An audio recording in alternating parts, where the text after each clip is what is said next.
coming from a Madikwe Game Reserve up in the northwestern area of South Africa. And we're sitting at Chikudu Dam, at one of our main dams once again, just taking a look to see what else we can find around the side, because we were very fortunate during Escape to Nature. Right in the beginning we had a nice herd of elephants that came down around here with a few calves, and it was quite exciting seeing that. Definitely looking forward to this afternoon's drive. Good afternoon, everybody. My name is Cedric, and behind the camera with me, as always, we've got Igor. It is this juvenile that we've been seeing here over the last several weeks. You'll still see very blotchy, still got a couple of white speckles on its main primary feathers along its wing.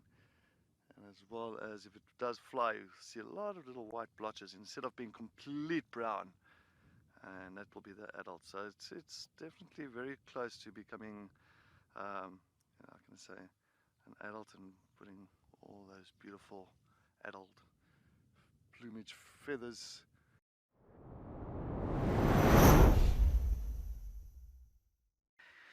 Nice little smattering of giraffes and some rhino.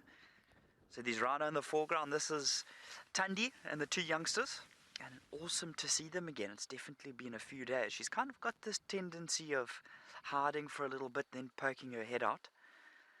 Remember, yesterday was very, very windy here at Kariega, and in those types of conditions, it does make it very hard to find rhino, with them relying largely on their hearing. They tend to head to areas that are kind of a little bit more protected from the wind. Let me see if I can zoom out just a little bit and show you some of the surrounding area. Look at this area where they're in here. And it's sort of a classic example here of white rhino showing the preferred habitat that they like. You can see how those giraffes have started to go into the thickets to do a little bit of feeding. Obviously they're browsers, feeding on a lot of the leaves and things like that. And these white rhinos staying right in the open areas.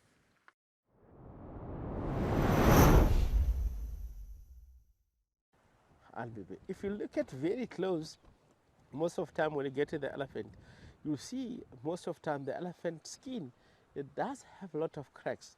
All the water that the elephant really use once they really try to wallow or even swimming or use the trunk to pour themselves to cool down the body system, most of the water use those cracks in order to return back to the water. They use quite few water, of course, in the body system, but most of them they can return back into the water. It's not like other species, of course. Look at the impala that have that fur in the body system. Of course, if water gets into it, they have to get wet, and the fur has to be absorbed quite a lot of water. So the elephant doesn't do that all the time. The water just goes down and able to cool down the body system, return back through the water system, and all from the ground itself. It's unbelievable how the skin is designed.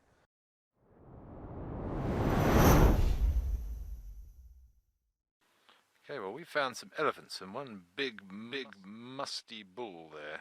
You can see those stains, or you could see the stains on the side of his cheek, where those temporal glands are producing hormonal secretion.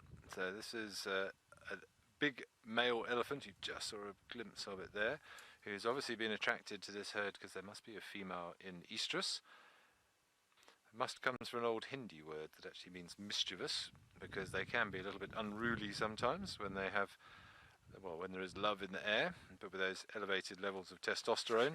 Okay, well, we are now at Chitwa Dam and basking on the bank of one of the very few little islands that are left here because of all the water is a huge crocodile. So probably a good 3.5 meters in length. It's quite far away from us at the moment, but what a prehistoric creature this is. We often get asked what is the scariest thing out here, and most of us say buffalo or elephant. Certainly elephant we need to be the most wary of, in my opinion, and yes, buffalo on foot as well as elephant, but the one thing that gives me the heebie-jeebies more than anything over here are these things. But there's a couple of big ones here in Chitwa Dam. We saw just the head sticking out from another one a little bit earlier, but he's disappeared now. I saw a nice one gliding through the water a couple of days ago here, but this is the first one I've seen lying on the bank impressively like this for a while. Oh, thought he looked interested in something. He got a fish. He got a fish. How cool! wow, gone. Like a bit of spaghetti. There we are, we've seen a kill.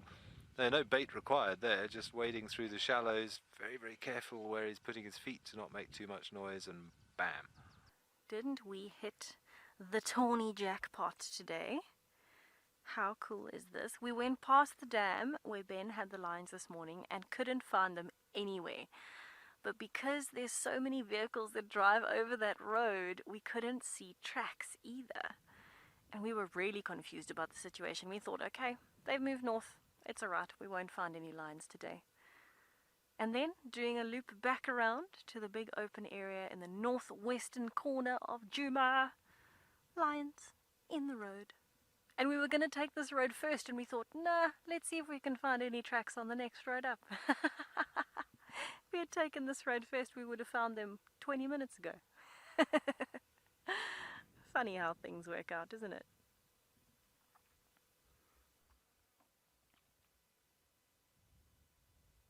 The impalas wake you up, boy. Look like you could use a bit of a comb through your hair, though. You slept so hard. That's what I look like in the mornings. I'm equally as slow as well. Oh, that's new. What happened? Why are you limping? Oh, what's that on his shoulder?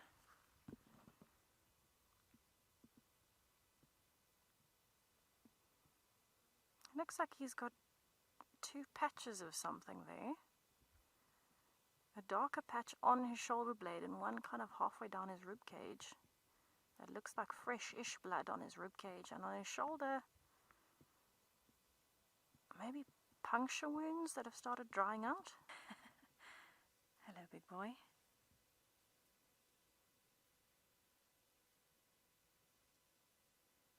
Oh, he is beautiful. Maybe he's just got a thorn in his paw as well. I mean, it doesn't necessarily have to be puncture wounds on his shoulder or even a torn muscle or anything like that. It might literally be something hurting him in his paw. It could have been... Oh, we are definitely starting to wake up a lot earlier than expected. Look at this.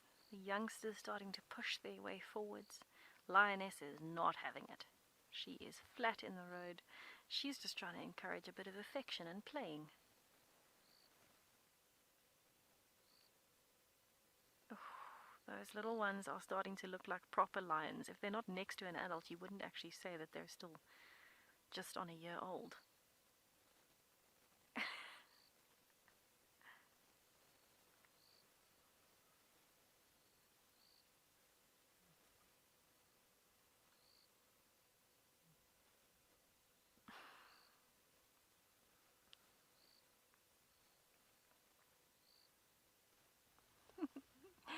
So it turns out the big boy beat us to it. We didn't need to follow the lionesses. He's doing it for us. Now he's already looking like he's walking a lot better on that front right, but he did limp a little when he initially got up. And now he almost looks like he's walking normally, so that's good news.